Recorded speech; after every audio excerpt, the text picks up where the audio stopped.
Hey YouTube, welcome back to my channel. So I am back with another video, and this is an interesting update, but it doesn't really come as a major surprise to me because we know what Prince Harry has done. We know how he has humiliated his family, and therefore it seems as though he is desperate to get out of the UK as soon as possible.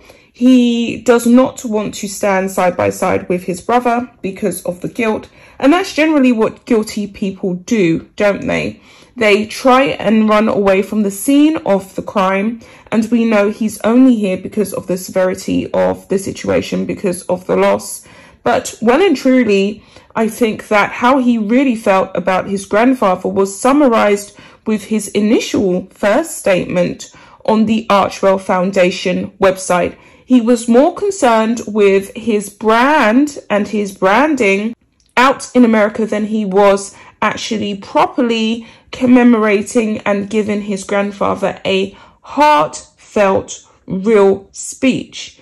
He really showed that he had a very unapologetic disposition to his grandfather and everything his grandfather went through. And we know that they had no regard for his condition by the timing of the release of their Oprah interview. So Harry is desperate to get out of the UK, and he is set to rush back to the United States literally minutes after the funeral has pretty much come to an end, which is very cowardly of him. But then people who do such things do have a cowardly demeanor in general.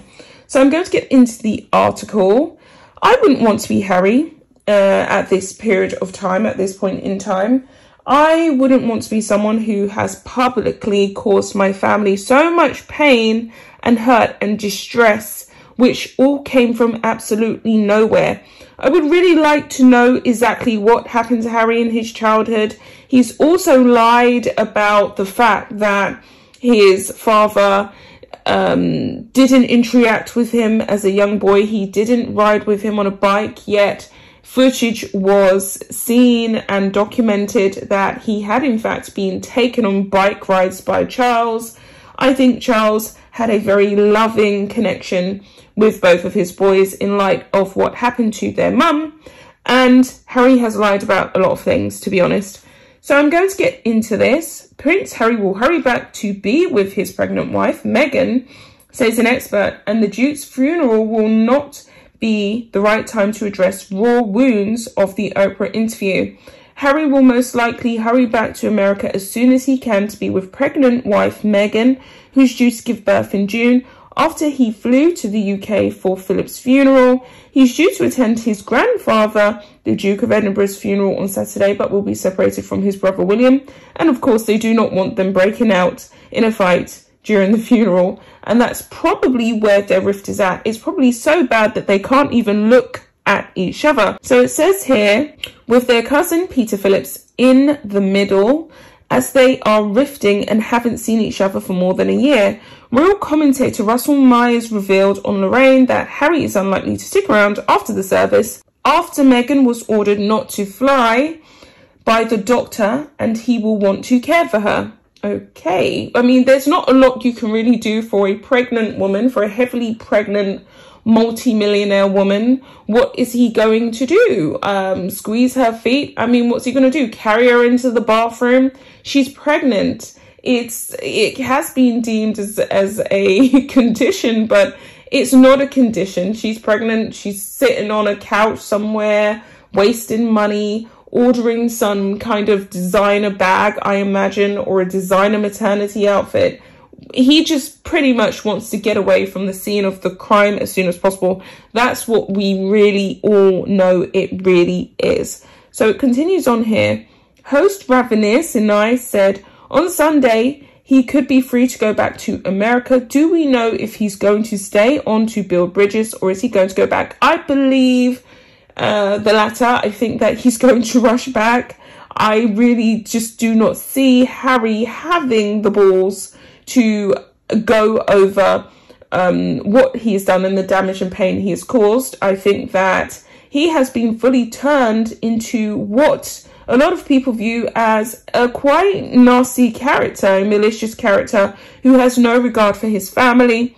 His behaviour now mirrors that of Meghan, who has also treated her family like that. And it's ironic, isn't it? These people sit around and they're talking about their ever-expanding family and how excited they are to have this family, yet they have no respect for the family that was already here. So someone has said here, Russell said, well, I don't think this is the time or place. Certainly Charles is looking forward to seeing Harry. I don't think Charles is, but I will carry on. This is the first time he's going to be back in the country for more than a year since he quit his royal role with Meghan. It's the first time they will see each other face to face since their Oprah interview. There are an awful lot of things to be said about that. The wounds are still very, very raw. Meghan is heavily pregnant. She wasn't allowed to travel on doctor's orders. She's due to give birth in weeks. He will want, that's if she's actually given birth, because of course we know that a lot of reports and rumours circulated about her having a surrogate for Archie, which I believe is highly possible, and that's pretty much what it is. A lot of celebrity women now are being very honest about using surrogates and not birthing their children naturally. But of course, Meghan wants to keep up this facade of being this wholesome, organic, real, down-to-earth, regular, degular Californian girl. So she will keep up this facade for as long as possible. But, you know, she carried this child. She's going to push this child out. She's done it naturally. She did not have a cesarean, blah, blah, blah, blah, blah. The list goes on. So it says here, he will want to get back to be with her. I think there will be another opportunity. Perhaps some things will be said, but this is all about commemorating the Duke, and the brothers will not want to detract from that.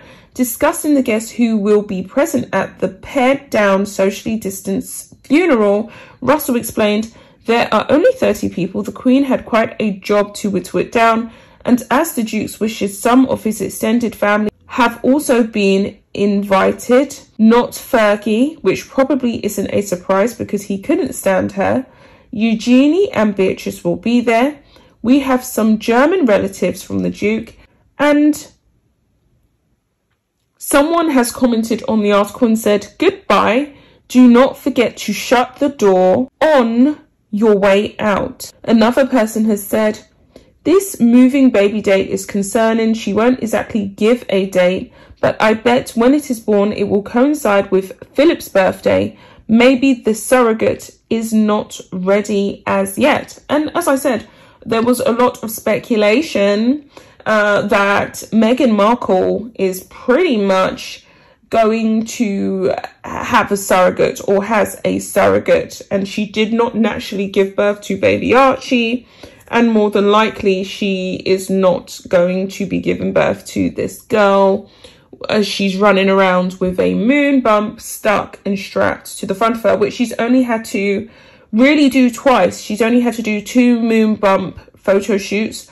The one based on the film Notting Hill, and the second one she strapped on her belly during an Oprah interview. And of course, Oprah is not that interested in Meghan Markle to be rubbing her stomach like that.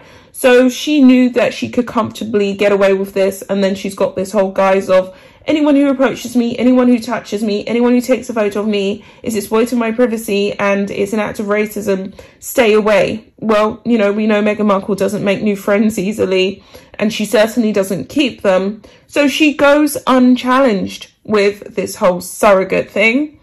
And that's it. Harry is desperate to get the hell out of here.